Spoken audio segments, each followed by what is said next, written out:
ইরানের পারমাণবিক সক্ষমতাকে কেন্দ্র করে ইসরায়েল ও আমেরিকার মাথাব্যথা চরমে দাঁড়িয়েছে। ট্রাম্প প্রশাসন শিগগিরই পারমাণবিক কর্মসূচি নিয়ে আলোচনার টেবিলে না ফিরলে তেহরানের পারমাণবিক স্থাপনায় বোমা ফেলে হামলার হুমকি দেয়। কিন্তু তেহরান তাতে কোনো রকমই কর্ণপাত করছে না, আর এতে করে তেহরানের ওপর সামরিক বল প্রয়োগের হুমকি দেয় মার্কিন প্রেসিডেন্ট। হুমকির পর মধ্যপ্রাচ্যে সামরিক তৎপরতাও বাড়িয়েছে যুক্তরাষ্ট্র, মোতায়েন করে অতিরিক্ত যুদ্ধবিমান, বোমারু বিমান এবং প্রতিরক্ষা সরঞ্জাম। বিশেষ করে যুক্তরাষ্ট্র ও তার মিত্রদের সন্দেহ ইরান গোপনে পারমাণবিক অস্ত্র তৈরির চেষ্টা করছে। ট্রাম্পের এমন বক্তব্যের পর ইরানের পাশে থাকার জোরালো প্রতিশ্রুতি দিয়েছে রাশিয়া। ট্রাম্পের মন্তব্যকে ঘিরে মিত্র তেহরানের উপর হামলার ষড়যন্ত্রকে অপেশাদার এমনকি আইন পরিপন্থী বলেও মন্তব্য করে মস্কো। মস্কোর পররাষ্ট্র মন্ত্রণালয় ওয়াশিংটনকে সতর্ক করে বলে, ইরানের পারমাণবিক স্থাপনাগুলোতে বোমা ফেলা হলে তার সম্ভাব্য বিপর্যয় ডেকে আনবে এবং রাশিয়া ইরানের পাশেও থাকবে। ইরানের বিরুদ্ধে যুক্তরাষ্ট্রের রণপ্রস্তুতিতে কূটনৈতিক সমাধান খোঁজার উপর জোর দিয়েছে রাশিয়া। দেশটি বলছে পরিস্থিতি আরও খারাপ হওয়ার আগেই সংশ্লিষ্ট সম্পর্ককে সংলাপে ফিরতে হবে।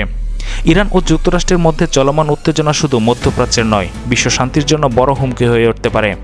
ইরানে বোমা হামলা নিয়ে ট্রাম্পের এমন হুমকিকে অগ্রহণযোগ্য বলে আখ্যা দেয় রাশিয়া।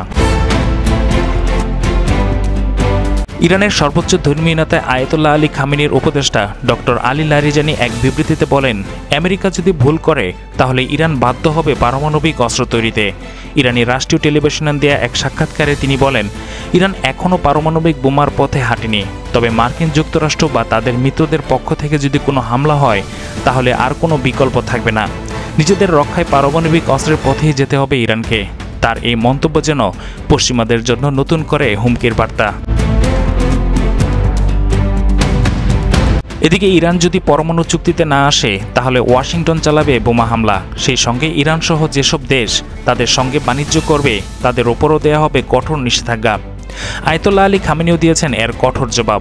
যুক্তরাষ্ট্র যদি হামলা করে তাহলে তারাও দেবেন এর দাঁত ভাঙা জবাব।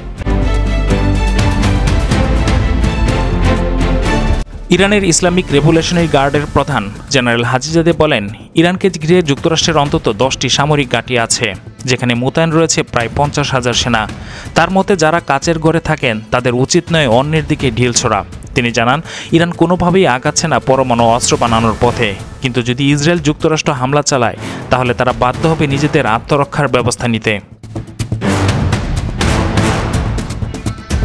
তিনি আরও মনে করিয়ে দেন, ইরানের পরমাণু প্রযুক্তি এমনভাবে সাজানো হয়েছে যে হামলার পরেও বন্ধ হবে না এর কার্যক্রম, বরং হয়ে উঠবে আরও সক্রিয়। ট্রাম্পের হুমকির জবাবে লারিজানি আরও বলেন, বেশিরভাগ রাজনীতিবিদ ট্রাম্পের কথাকে দেখেন ফাঁকা বুলি হিসেবেই। তার আচরণ বিশ্বজুড়ে পরিণত হয়েছে একটি ইস্যুতে। লারিজানি আরও বলেন, ইরান বৃহত্তর শক্তিগুলোর মধ্যে রয়েছে একটি বিশেষ অবস্থানে, তাই বেশিরভাগ পশ্চিমারা সম্পর্ক বজায় রাখতে চায় ইরানের সঙ্গে, কিন্তু আমেরিকার চাপে তারা নিজেদের অবস্থানে থাকতে পারছে না। আর মধ্যপ্রাচ্যে আমেরিকা ছাড়া ইসরায়েল কিছুই করতে পারবে না। ইহুদিবাদী ইসরায়েল শুধু আমেরিকার কাঁধে ভর করে এসব তাণ্ডব চালাচ্ছে।